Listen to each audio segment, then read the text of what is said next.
그리고 또 이제 조선에서 최초의 시노드가 또 1857년에 있었는데요. 이제 조금 더 앞 시기인 1854년을 보면은 이때 페르울 주교님이 선종을 하셨어요. 이제 너무나 많은 일들을 하시다가 이제 과로와 이제 질병과 이런 몸이 많이 쇠약해지시고 해서 선종을 하셨는데요. 그 후에 베르네 주교님이 이제 조선 대목구장으로 임명이 되었습니다.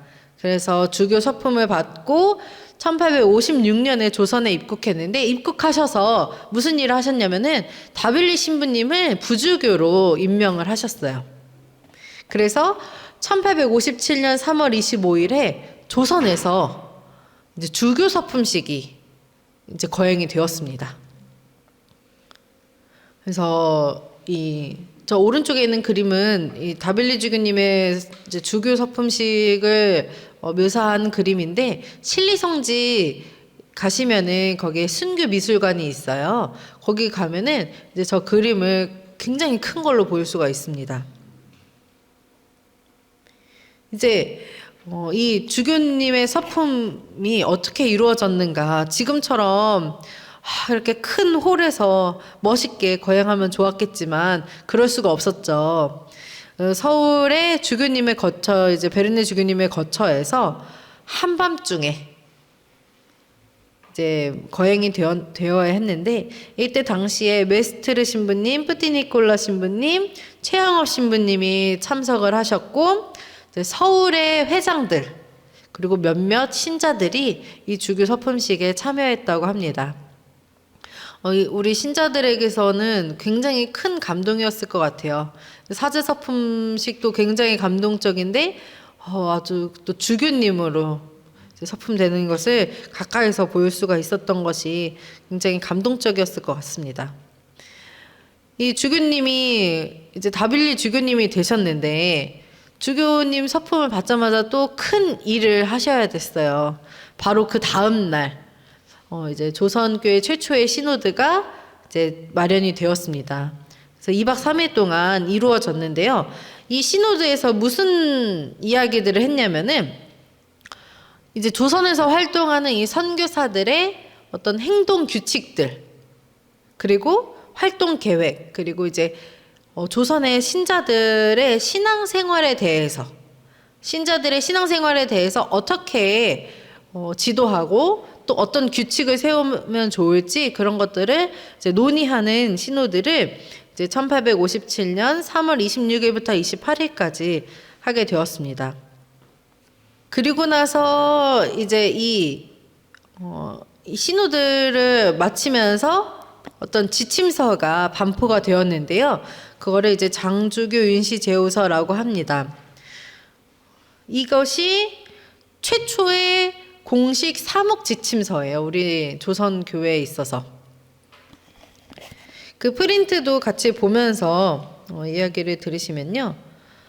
이 장주교 윤시 제후서는 그 이제 신자들의 신앙 생활에 대한 지침서입니다. 그래서 이것은 신자들에게 반포된 내용이에요. 이제 거기에 어떤 내용들이 있었느냐 하면은, 신자들이 힘써야 할 행동 지침과 도리에 대해서, 그리고 성사에 관련해서, 그리고 영해회 규식에 대해서. 이 영해회는 잠깐 조금 이야기를 드리면은, 영해회가 무엇이냐면은 말하자면은 그러니까 고아원에 관련한 일들이에요. 원래 이 영해회는 그 1843년 프랑스 파리에 설립된 거기서 먼저 설립이 된 건데, 메스트르 신부님이 1854년에 이 영해회를 조선에서 시작을 하셨습니다. 이 영해회는 무슨 일을 하냐면은 죽을 위험에 처한 어린이들에게 대세를 주고, 또 이제 버려진 아이들을 양육하는, 그러니까 말하자면 고아원의 일인 거죠. 그래서 그런 일들을 하는 것이 영해회의 일이었어요. 그래서 이 영해회가 프랑스 파리에서 먼저 시작이 되었지만 메스트르 신부님이 조선에서 이 일을 계속 이어서 하셨습니다. 그래서 이제 버려진 아이들을 신자 가정에 맡겨서 양육을 시키고 또 어린이들 대세를 줄 사람들을 임명하고 또 이 아이들이 크면은 신자들이 그 아이들에게 생업을 가르치고 또 일자리를 알선해 줄 수 있도록 이러한 마련을 해주는 일을 영해회가 하는 일이었습니다. 메스트르 신부님이 시작을 하셨지만 이 영해회는 그 베르네 주교님이 조금 더 구체적이고 체계화 하셨어요. 그래서 이 시노드에서 영해회에 관해서 이런 규칙을 또 세우게 되었던 것입니다. 이 영해회 규칙은 또 각 공소회장들에게도 다 전달이 되었어요. 그래서 이 공소회장들이 그 지역의 아이들을 어떻게 돌보면 좋을지를 가르쳐주는 그런 기준이 될 수가 있었고, 그래서 영해회가 전국적으로 또 실시가 될 수 있었습니다. 그리고 또 굉장히 주목할 만한 것은 이 영해회 활동이 조선에서 이렇게 하면서도 그 프랑스 파리 본부와 연결을 해 놓으셨어요. 그래서 이 본부에서 이 지원금을 받아서 또 양육하는 데에 도움을 받을 수가 있었습니다.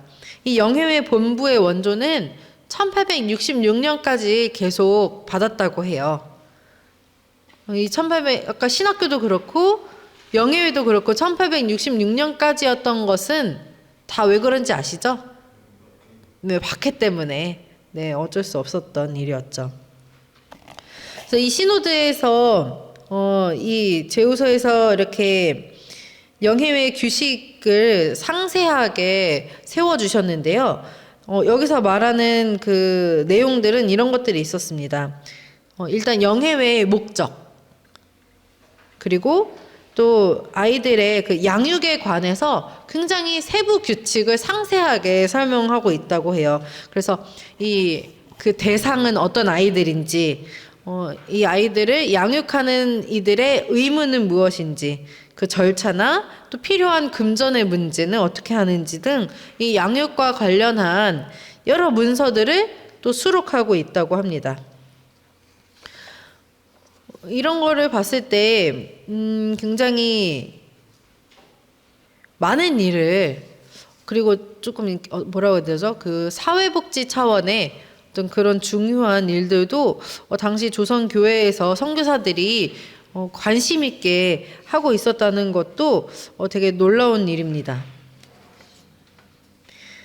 그리고 또 이제 이 지침에는 신자들이 평소에 갖추어야 할 몸과 마음의 이 가짐들, 그리고 또 도리, 그 교리를 모르면은 안 된다. 그래서 이 교리 교육에 대한 강조를 많이 했어요.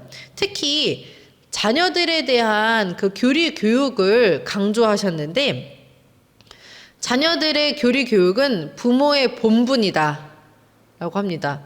사실 제가 이제 또 본당 가서 생활하다 보면은 요즘 추세는 그 신앙은 그 자기들 자유에 맡긴다라고 하면서 많이 조금 이런 본분이 많이 사라져 있기도 하더라고요. 저는 어릴 때 맞으면서 성당 다녔는데 당연하게 근데 요즘에는 이런 것들이 조금 안타까워요. 이런 부분이 많이 약해졌다는 것이. 네. 그래서 이 시노드 이후에 이 지침에는 부모, 자녀를 둔 신자들의 어떤 본분을 가져야 하는가를 또 여기서 말을 하고 있습니다. 그래서 자녀들에게 삼본 문답을 잘 가르치도록, 이 삼본 문답은 뭐냐면은 이 교리 문답의 기초적인 세 가지인데 바로 이제 세례, 고해, 성체에 대한 교리예요. 그러니까 자녀들에게는 세례와 고해와 성체에 대해서는 기본적으로 당연하게 가르쳐야 한다라는 것을 강조하고, 또 한 가지는 뭐냐면은 아침 저녁 기도 가르칠 것. 그리고 또 이제 성사 생활에 관련해서는 이제 세례나 견진, 성체, 고해, 종부 성사나 혼배 성사에 대한 관련한 설명들을 하면서 또 여기서 이런 이야기도 하십니다. 혼인하는 데 있어서는 그 자녀의 의사를 존중하도록, 그리고 과부들에게 재혼하는 것을 권고를 합니다. 사실 이 두 가지 내용은 어떻게 보면은 당시 조선 사회의 이 관습과는 반대되는 내용이에요. 하지만 교회에서 주교님은 이러한 부분들을 이제 권고하셨습니다. 그리고 그 밑에가 이제 영해회에 대한 내용이고요. 이 장주교 윤씨 제후서는 그 신자들에 대한 지침이에요. 신자들에게 반포된 내용. 그렇다면은 이 시노드에서 선교사들의 행동 규칙에 대해서도 다루었는데, 그건 어떻게 반포가 되었나 하면은 1858년 4월에 라틴어로 된 성직자 사목 서한이 이렇게 선교사들에게 배포가 되었어요. 바로 이게 선교사들이 선교를 하면서 지켜야 하는 행동 규칙에 대한 내용들입니다. 이 행동 지침의 그 베이스는 무엇이냐면은 바로 이제 1803년 사천 시노드였어요.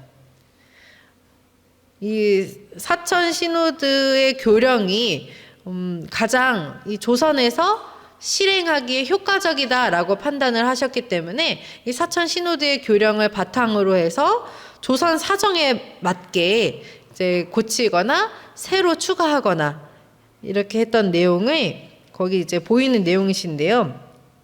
특히 이제 선교사들의 행동에 대해서 부동산 매입, 신자들과의 금전 거래, 중매 이런 거 금지할 것. 네, 그리고 그 외에도 뭐 여러 가지 유의사항이나 주의점. 이게 보면은 다 하지 말라는 게 또 당연히 하지 말아야 된다고 생각하는 부분들이 있지만, 또 살다 보면 그런 게 잘 안 지켜지는 것들도 있잖아요. 그래서 그런지 이렇게 보면은 금전 거래나 중매를 서지 마라라는 내용도 이렇게 있으면서 이러한 규칙이나 권유 훈시를 철저히 준수할 것을 명합니다. 그래서 이 성직자 사목 서한과 신자들에 대한 이 지침, 이러한 내용들을 이제 통합적으로 보았을 때 이 시노드의 결과물들이잖아요. 이 시노드를 통해서 조선 교회의 체제 정비에 있어서 굉장히 그 시노드가 중요한 역할을, 그 기준을 세우게 되었습니다. 우리 선교사들이 진짜 조선에 오셔서 진짜 많은 일을 하셨어요. 이렇게 보니까. 그리고 얼마나 신자들을 생각하셨는가, 이런 것들도 볼 수가 있습니다. 그리고 이제 또 조선에 계속해서 선교사들이 입국을 하게 되었어요. 조선은 또 더 많은 선교사들을 모실 수 있게 되었는데, 1861년 4월 초에 4분의 신부님이 추가로 입국을 하셨어요. 그러면서 이때가 대목고 설정 이래로 가장 많은 10명의 선교사를 모시게 된 그런 시기입니다. 굉장히 얼마나 또 활동적이었겠어요. 이 조선교회의 어떤 이 활력이 굉장히 넘치는 시기였던 것 같아요. 이제 선교사들이 이렇게 많아지니까 이 조선을 이제 구역을 나누게 되었어요. 그래서 선교사들이 관할하는 구역을 조금 더 분할을 했는데, 바로 8개 지역으로 나누게 되었습니다. 또 이 8개 지역을 나누면서 이 지역의 이름을 성모님과 관련한 이름으로 또 다 지었어요. 그래서 우리 주보이신 이 성모님께 대한 그런 신심이 얼마나 깊었는가도 볼 수 있습니다.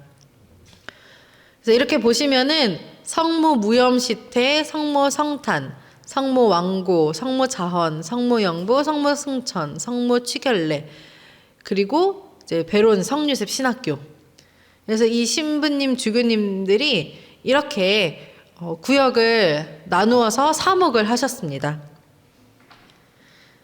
하지만 이후에 이제 뭐 최양호 신부님도 1861년 6월에 선종을 하셨고, 조한노 신부님이나 다른 신부님 이제 또 다 이제 오셔서 활동하시면서 순교라기보다도 선종하신 신부님들도 이제 많았죠. 그러면서 계속해서 사실 이 사목 지역을 설정된 것은 계속 또 변화가 이루어지게 됩니다.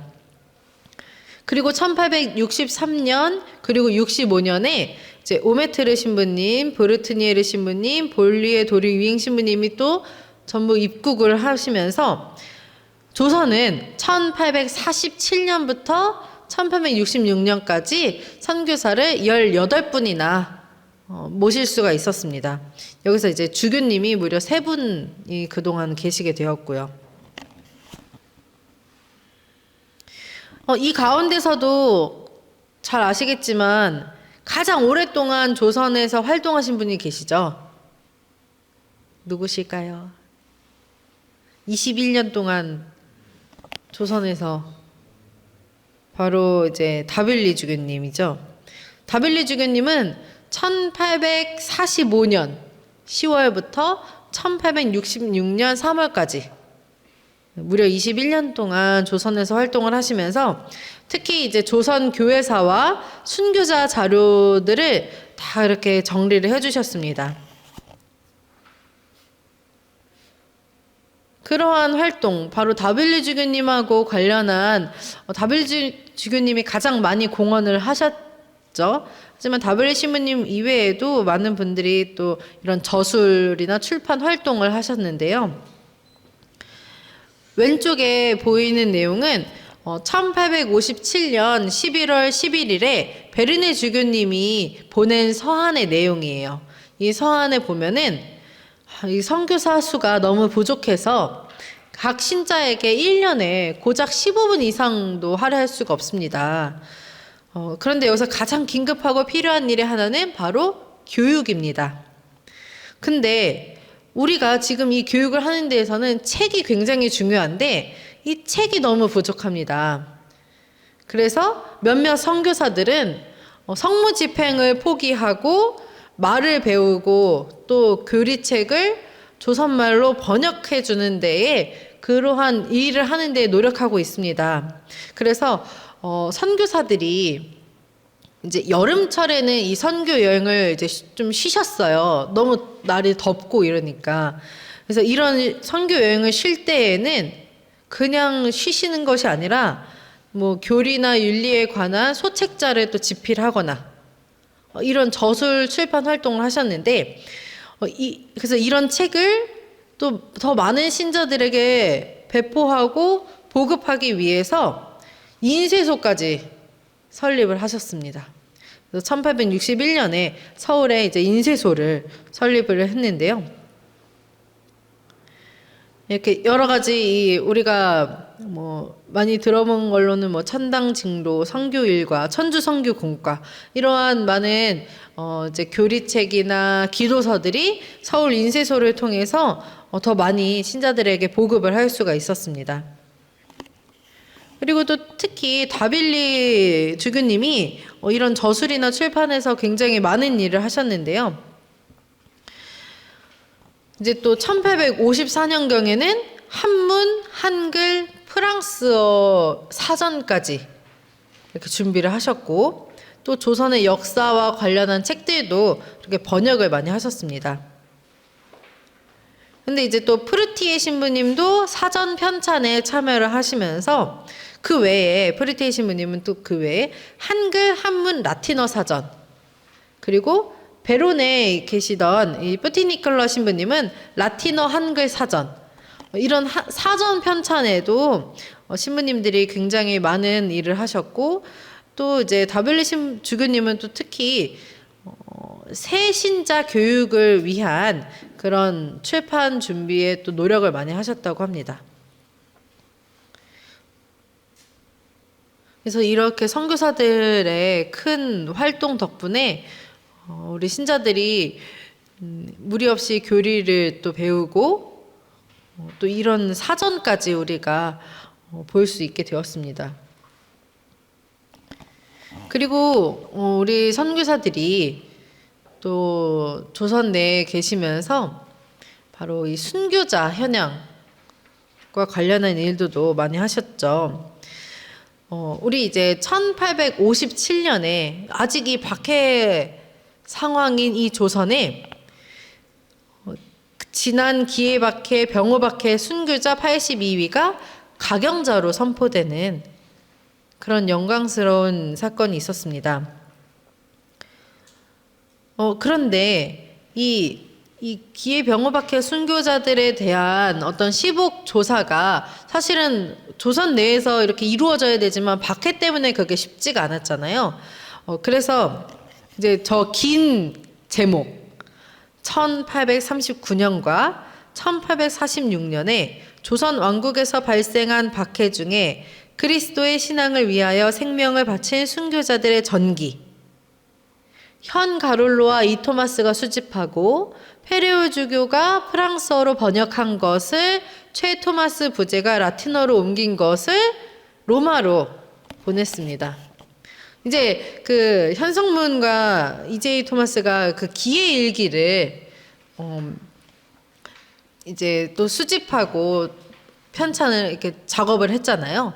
또 그것을 페레오주교님이 또 프랑스어로 번역해서 보내기도 했고 또 그거를 이제 최양업 토마스 아직 부재일 때에 또 라틴어로 이것을 옮기기까지 했는데요. 이 자료가 시복 시성의 이 자료에 굉장히 큰 역할을 했습니다. 그렇게 해서 이제 교황청에서 시복을 위한 교황청 조사를 시작하는 것을 지시를 했는데 그래서 이제 다빌리 주교님이 조선 내에서 이 순교자들에 대한 기록을 좀 더 자세하게 보완하려고 이제 1858년에 조선 주요 순교자 선정을 이렇게 엮게 되었습니다. 여기에 이제 무려 210명의 순교자 이야기를 다루고 계셨고 이거를 또 그래서 파리로 프랑스 파리로 보내게 되었어요. 그 후에 다빌리 주교님이 더 많은 자료를 계속 수집을 하셨어요. 그래서 이제 그 자료들 중에서는 이제 이기경 벽이편, 이순희 이경도의 옥중서한 이런 것들을 발견을 하면서 더 상세하게 기록을 할 수가 있었습니다. 그래서 이 순교에 대한 보완 자료, 조선사 서설, 교우들의 옥중서한과 순교자들의 그 결안, 이제 뭐 여러 가지 명단 이런 것들을 자료를 더 수집하고 이것을 참고해서 보유편을 또 만드셨어요. 무려 120쪽에 달하는 보유편을 만드셔서 이것도 프랑스 파리로 보내셨습니다. 이것들이 굉장히 중요한 순교자 기록과 자료가 되었어요. 그런데 너무너무 안타깝게도 이 원 자료들 현재는 남아있지가 않습니다. 왜냐하면은 1863년 봄에 다빌리 주교님의 숙소에 화재가 나면서 여러 가지 귀중한 서적과 자료들 그리고 이 원자료들이 안타깝게 소실되고 말았습니다. 너무나 안타까운 일이지만 이 다빌리 주교님의 마음만큼 더 안타깝지는 않을 거예요. 얼마나 그 고생을 하면서 오랜 시간 동안 준비한 자료신데 너무 안타까워요. 봄이라고 하니까 건조해서 그랬나. 그리고 이제 또 전교회. 이 전교회 우리가 지난번에도 한번 이야기를 했었습니다. 이 전교회가 1857년경에 이제 조선에 도입이 되었어요. 우리가 저번에 전교회 이야기를 했던 것은 이 조선 선교지에 대한 다른 세계 나라의 관심이 있을 수 있었던 것에 전교회가 있었다고 했는데요. 바로 이 전교회가 조선에 도입이 되었습니다. 전교회의 일은 전교회 각지 전교회 회원들의 회비를 선교 지역에 보내어서 이렇게 원조를 하는 그런 역할을 했는데 이 전교회가 조선에 생기게 되었어요. 그 말은 전교 지역인 조선이 또 다른 지역을 위해 나눔을 실천하려는 그 마음이 있었다는 거죠. 그래서 최양업 신부님의 1857년 서한에 보면은 1년 동안 181명의 신자를 전교회에 가입시켰다라는 기록이 있습니다. 조선에 전교회 회원들이 존재했던 것. 그리고 이제 정입의 마르코 성인에 대한 피영록의 증언에 보면은 전교회는 장 주교께서 맡고, 그러니까 베르네 주교님이 이제 담당을 하고 있고, 신자들이 이 전교회에 들어가면은 대사를 받는 중요한 교리를 배우게 되고, 또 가입한 신자들은 회비를 냈다고 합니다. 그런데 이 회비를 매년 이제 내고 안 내고 한 문서는 정의배 회장이 담당을 했다고. 그러니까 회원을 모집하고 회비를 관리하는 일을 정의배 마르코 회장이 하셨다는 것을 볼 수가 있습니다.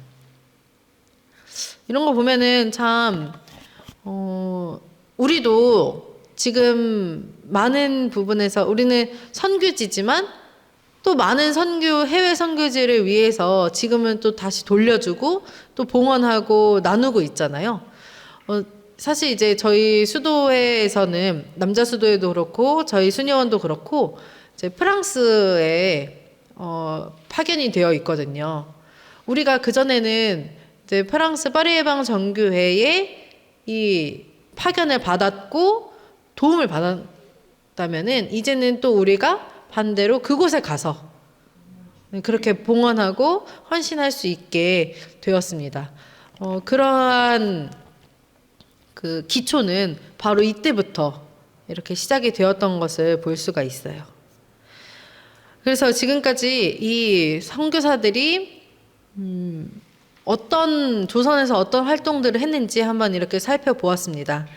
잠시 쉬었다가 이제 병임박해 이런 많은 활동을 했던 것은 이제 어느 정도 이 박해가 좀 소강 상태에 있었기 때문에 교세도 많이 확장하고 더 많은 사업을 할 수가 있었는데 이 병임박해를 통해서 이제 또 이 교회가 한층 무너지게 되었습니다. 병임박해에 대한 이야기를 조금 후에 하도록 할게요.